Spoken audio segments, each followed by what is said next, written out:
கல்வி சார்ந்த தகவல்களுக்கு அசோக் டீச்சிங் டெக் யூடியூப் சேனலை சப்ஸ்கிரைப் செய்து நோட்டிஃபிகேஷனான பெல் ஐக்கானையும் கிளிக் செய்யவும். நன்றி. வணக்கம் நண்பர்களே. இப்பொழுது நம்ம என்ன பார்க்க போகிறோன்னா, இப்போதைக்கு வருமான வரி தாக்கல் செய்யும் நேரம். இந்த நேரத்தில் சென்ற நிதியாண்டில் நாம் பெற்ற ஊதியம், பெற்ற டிஏரியர் போன்றவற்றை நாம் ஒரே ஷீட்டில் டவுன்லோட் செய்வது என்பதை இதில் பார்க்க போகிறோம். அதற்கு புதிதாக ஏற்படுத்தப்பட்ட IFHRMS களஞ்சியம் வெப்சைட்டில் போயிட்டு நாம் அதை டவுன்லோட் பண்ண போகிறோம். அதுக்கு நம்ம என்ன செய்ய போகிறோம்னா, உங்களுடைய கம்ப்யூட்டர் அல்லது லேப்டாப்பில் களஞ்சியம் IFHRMS அப்படின்னு சொல்லிட்டு கூகுளில் போயிட்டு டைப் பண்ணுங்கள். களஞ்சியம் IFHRMS டைப் பண்ணிவிட்டு அதை என்டர் கொடுங்க.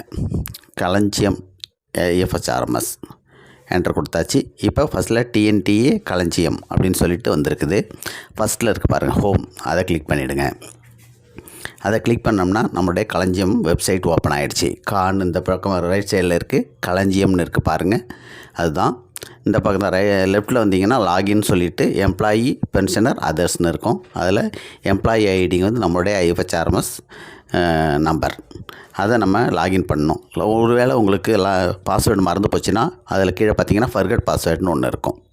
அந்த ஃபர்கட் பாஸ்வேர்டை கிளிக் பண்ணணுன்னா நமக்கு ஒரு பேஜ் ஒன்று ஓப்பன் ஆகும். அந்த பேஜில் நம்மளுடைய IFHRMS நம்பரை கொடுத்துட்டு கீழே ஒரு கேப்சிக்காக ஒரு கட்டம் கொடுத்துருக்கு பாருங்கள். அதில் ஒரு நம்பர் இருக்கும். அதை கீழே கொடுத்துட்டு வெரிஃபை கொடுக்கணும். கொடுத்தோம்னா நம்ம IFHRMSல எந்த மொபைல் நம்பர் கொடுத்துருக்கோமோ அந்த நம்பருக்கு ஒரு OTP வரும். அது தெளிவாக தெரியல அந்த கேப்சிக்கா அப்படின்னா அதுக்கு பாருங்கள், ப்ளூ கலரில் சைடில் ஒரு டபுள் ஆரோ இருக்குது. அதை கிளிக் பண்ணிக்கிட்டே இருந்தீங்கன்னா உங்களுக்கு தெளிவாக எந்த நம்பர் தெரியுதோ அந்த நம்பர் வரைக்கும் கிளிக் பண்ணிக்கிட்டே இருங்க.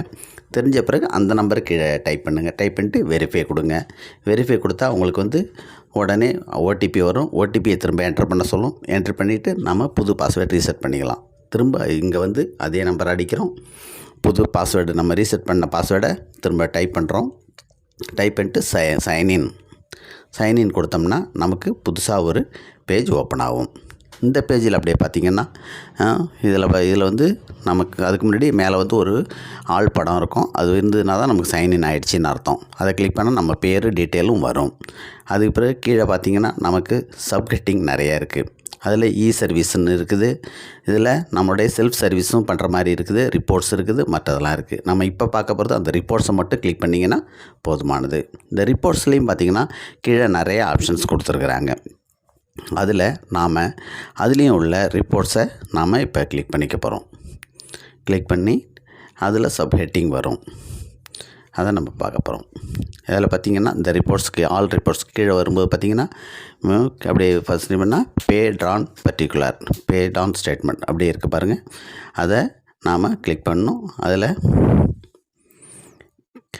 ரைட் சைடில் ப்ளூ கலரில் இருக்குது பாருங்கள், டவுன்லோடுன்னு சொல்லிட்டு. அந்த டவுன்லோடுங்கிறது தான் தேவை. அதுக்கு கீழே உள்ளது சென்ற ஆண்டுக்கான பேட் ஆன் பர்டிகுலர் டீட்டெயில் வேணும்னா செலக்ட் இயர், செலக்ட் மந்த் அப்படி கொடுத்துட்டு அது கோ கொடுக்கணும். அது இப்போ தேவையில்லை. இப்போ நமக்கு தேவை ரைட் சைடில் உள்ள டவுன்லோடை நீங்கள் கிளிக் பண்ணுங்கள். கிளிக் பண்ண உடனே உங்களுடைய பேஜ் இது மாதிரி நம்மளது டவுன்லோட் ஆகி ஒரே பேஜில் எல்லாமே வந்துடும்.